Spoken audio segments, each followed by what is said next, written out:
Hey, I'm Tori Webster and you are watching episode 3, How to Overcome Self-Doubt. If you've ever experienced self-doubt before, know this. You're not alone. Us as humans second guess and doubt ourselves all the time. In this video, I'm going to share with you 4 things that can help you lead your life with more confidence and conviction. Before I share those 4 tips with you, allow me to let you in on a little secret. There's no quick fix to overcoming self-doubt. It's something that you have to chip away at day by day, piece by piece. Imagine this, we're going to build you a staircase to the more confident you, to the higher you. What the plans for the staircase says is that we need to lay them down brick by brick, one by one. As you're beginning to try these tips out and implement them into your life, if you've only tried one of the tips a couple of times and you experience some frustration of, Tori, why am I not living this life of conviction and confidence like you said I would? Well, you've only laid down 3 bricks. You haven't built the whole staircase. Like I said, it's something that you have to practice and that you have to work at. This might be a journey. So trying some out, figuring out what works for you, what doesn't. What feels good, what doesn't. All right, let's dive into these tips. Tip number 1, develop a gratitude practice. There are 2 parts to this. The first part is creating a gratitude practice with a journal. Beginning or end of each day, writing down 3 things that you're grateful for. This is going to help make your mind focus on those positive things. Gratitude oftentimes creates a positive emotion for yourself too. And part number 2 is developing an appreciation of self-practice. This can be a little bit challenging for some people, and that's okay. If you're uncomfortable, that means that you're out of your comfort zone, which is where all the growth happens.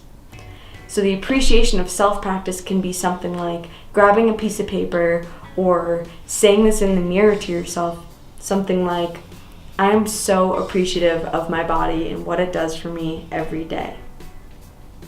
Or I'm very appreciative of my perspective and how I can see problems from different angles and creatively solve them. Tip number 2, mindfulness of internal dialogue.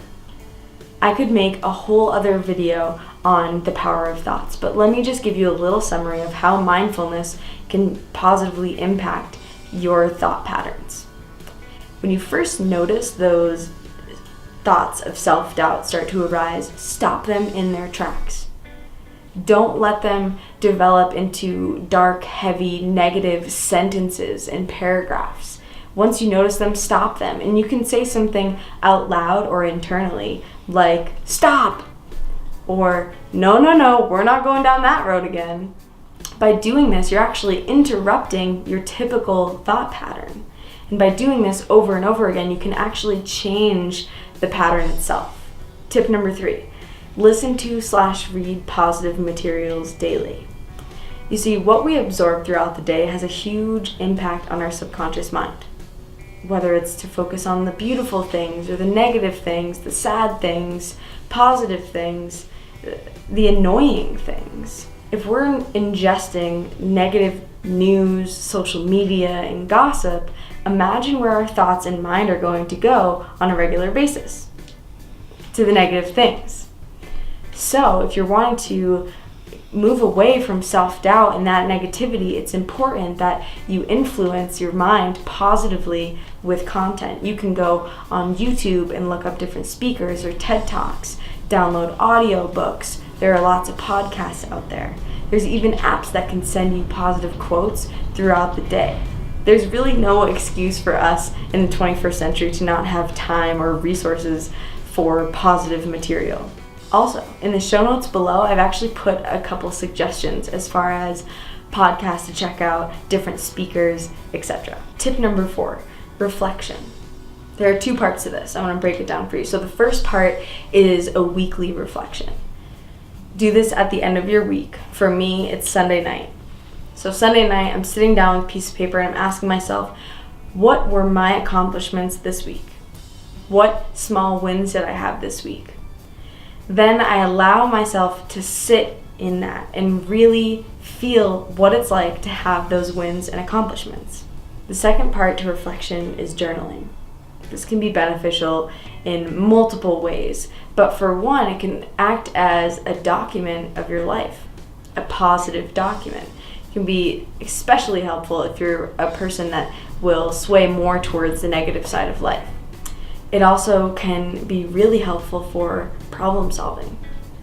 If you've had doubts about solving a situation in your life and you've been having trouble with it, and when you're just running it through your mind over and over again, sometimes it feels like you're at a dead end and you're not really sure what to do. By getting it out onto paper, you can look at it from different perspectives. Look at it in a more level-headed way. Maybe write down a pro and con list and help yourself make the best decision for you. I would love to hear how this goes for you. What works? What doesn't work? What feels good? What doesn't feel good? Let's start the conversation and connect on social media. If you like this video, don't forget to give it a thumbs up and subscribe, and I'll see you next time.